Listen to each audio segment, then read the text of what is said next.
Hello बच्चों, welcome to my YouTube channel Devika studies. तो बच्चों, आज की इस वीडियो में हम क्लास 12 केमिस्ट्री के चैप्टर नंबर 7 को लेकर आए हैं। तो आज की इस वीडियो में हम लेकर आए हैं अल्कोहल बनाने की विधियां। तो ये आपसे बोर्ड एग्जाम में 3 से 5 नंबर की पूछी जाती है। 3 से 5 नंबर की आती है कि अल्कोहल के निर्माण की विधियों को बताइए। तो इसमें हम देखेंगे एथिल अल्कोहल के निर्माण की विधियां। क्या देखेंगे?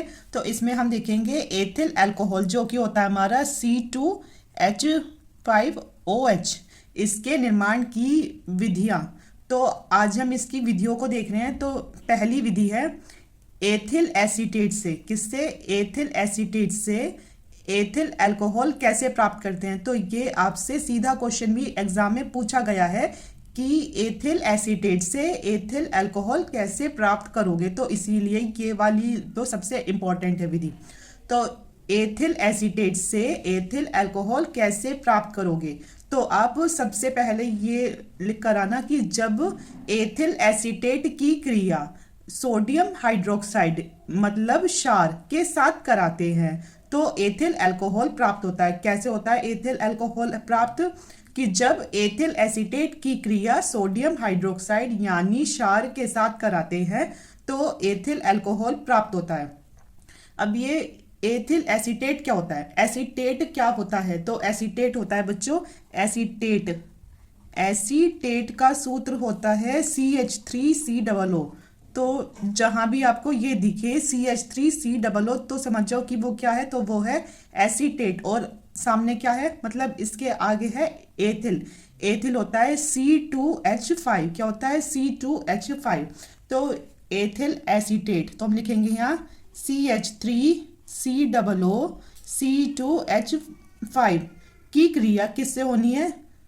क्षार से। क्षार मतलब NaOH से कराने पर हमें क्या मिल रहा है? एथिल अल्कोहल मिलता है। क्या मिलता है? एथिल अल्कोहल मिलता है। तो एथिल तो हुआ हमारा क्या? C2H5OH। तो अब आप खुद देखो, जब इसमें से जो ये OH है ये चला गया, इसका C2H5 चला गया, तो क्या बचा? तो इसमें हमारा बचता है CH3COONA। क्या बचा? इसमें बचा CH3COONA। और हाँ, आप सीधा ऐसे ही नहीं लिख कर आना, इनके नीचे इनके नाम ज़रूर लिखना कि एग्जामिनर को पता चले कि आपको इनके नाम भी पता है। NaOH होता है क्षार। अगर आप ऐसे लिख कर आओगे नीचे इनके नाम भी तो फिर आपको अच्छे नंबर मिलेंगे। इसे कहते हैं एथिल अल्कोहल। ठीक है। और इसे क्या कहेंगे? इसे कहेंगे सोडियम एसीटेट। क्या कहेंगे इसे? इसे कहेंगे हम सोडियम एसीटेट। और ये क्या था? और ये था हमारा एथिल एसीटेट। ये था हमारा एथिल एसीटेट। ठीक है। अब दूसरी विधि है कि हेलो एल्केन से एथिल अल्कोहल कैसे प्राप्त करोगे? तो इसमें लिखोगे कि एथिल क्लोराइड की क्रिया जलीय क्षार के साथ कराने पर एथिल अल्कोहल प्राप्त होता है। अब सबसे पहले समझो ये हेलो एल्केन क्या है। आपने चैप्टर नंबर 6 में पढ़ा होगा। RX होता है, मतलब R होता है एल्किल समूह और X होता है क्या? हैलोजन और तत्व। तो एल्किल समूह हो गया हमारा एथिल। क्या हुआ? C2H5। और हैलोजन हमारे कौन कौन से होते हैं? FCl BRI। तो इनमें से आप कोई सा भी रख सकते हो। तो हम रखेंगे Cl क्योंकि हम करा रहे हैं एथिल क्लोराइड की क्रिया क्षार के साथ मतलब NaOH के साथ। इससे कराने पर हमें एथिल अल्कोहल प्राप्त हो रहा है। तो हो जाएगा C2H5OH। तो इसमें से C2H5OH वो चला गया। तो अब इसमें NaCl बचता है। क्या बचता है? NaCl। देखो Na पर तो होता है पॉजिटिव चार्ज और जबकि Cl पर होता है ये माइनस का चार्ज, इसीलिए एक साथ आते हैं। ठीक है। तो जहाँ भी आपको ऐसे चमके कि एक तरफ है Cl एक तरफ है Na तो NaCl ही बनेगा।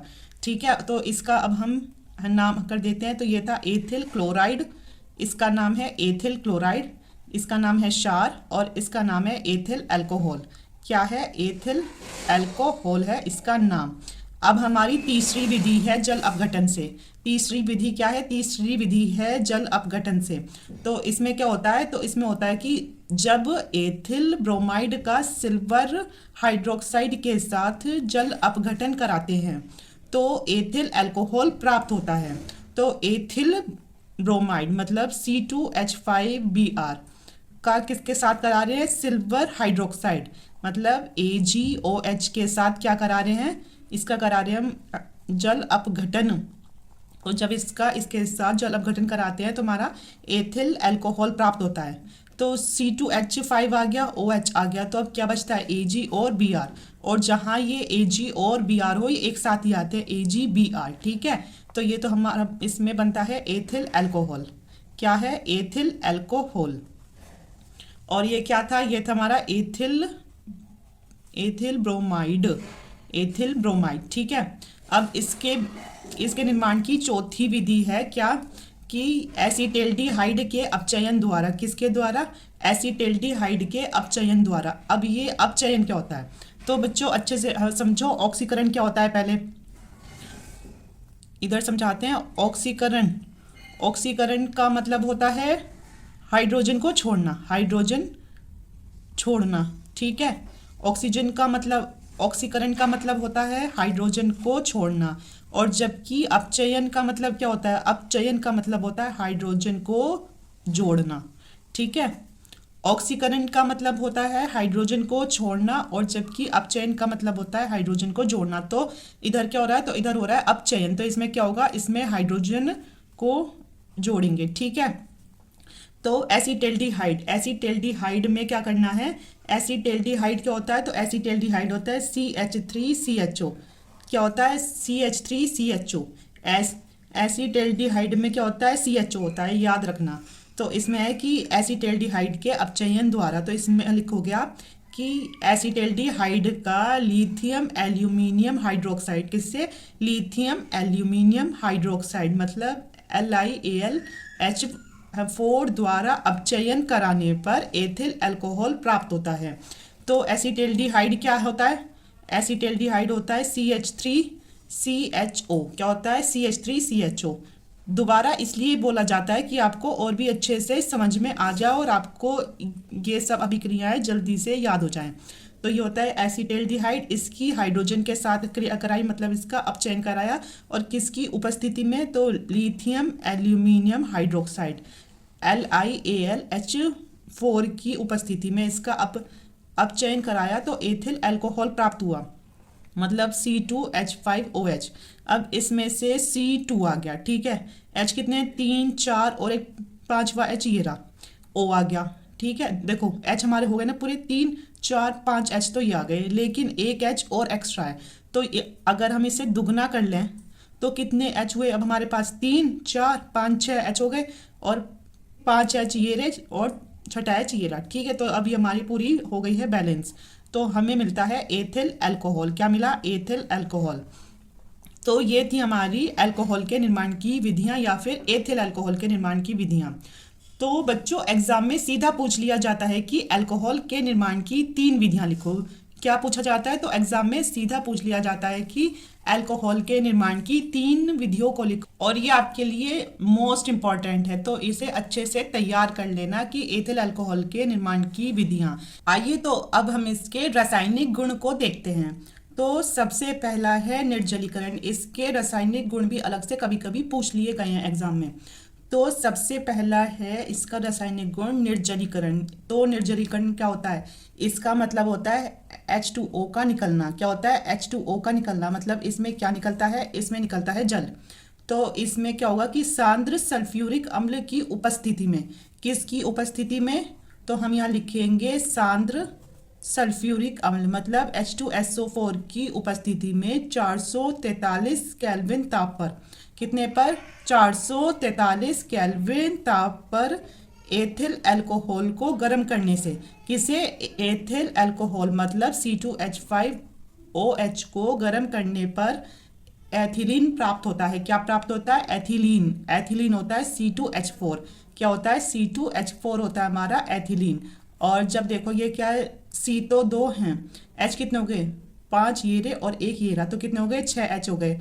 तो यहाँ कितने H हैं, 4, तो यहाँ आ जाएंगे 2 H और एक O है बचता है। तो इसमें देखो H2O आ गया ना, बाहर निकल गया ना।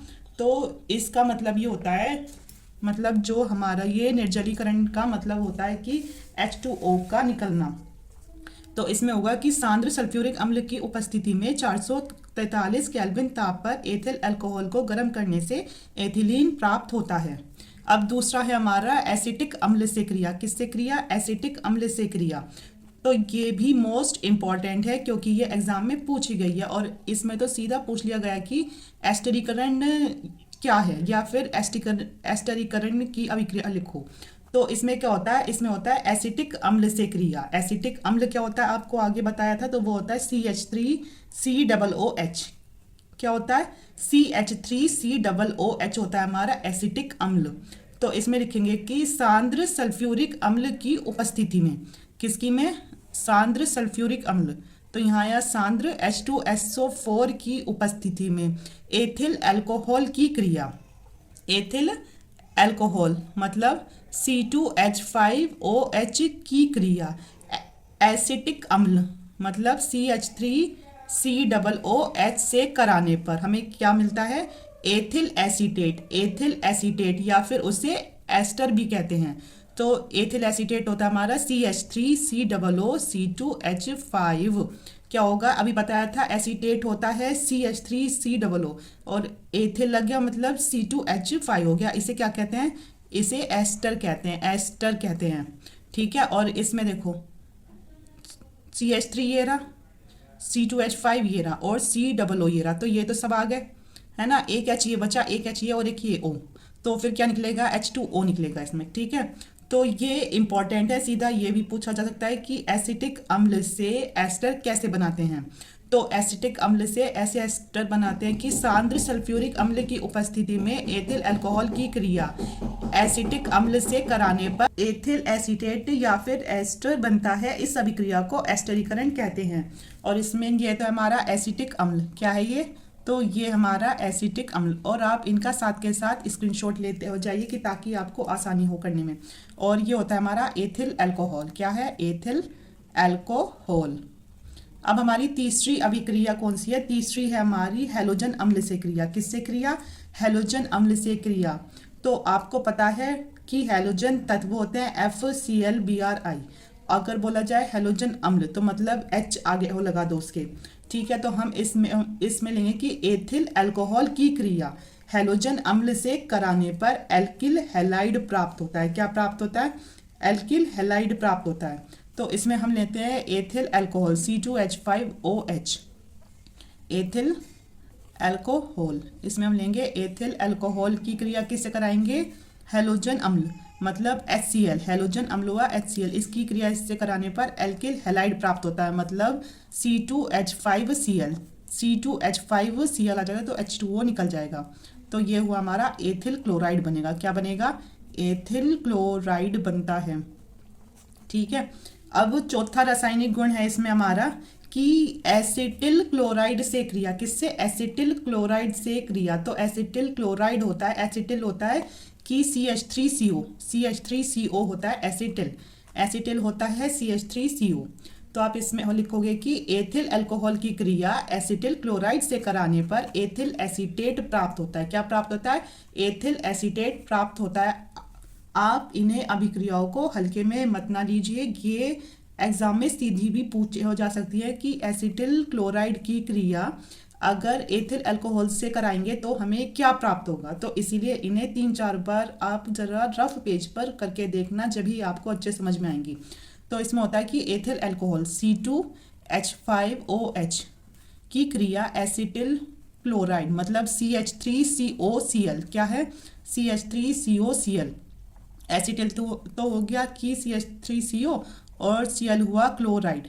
अगर इसकी कराई क्रिया तो हमारा क्या बनता है? CH3COOC2H5 बनेगा कि यहाँ से लिया CH3, यहाँ से लिया C2H5, ठीक है। और फिर क्या है? COO, एक O ये रहा, एक O ये रहा और C ये रहा, ठीक है। तो अब HCl निकलेगा। क्या निकलेगा? HCl निकलेगा। और ये क्या है? ये हमारा एथिल एसीटेट बनता है।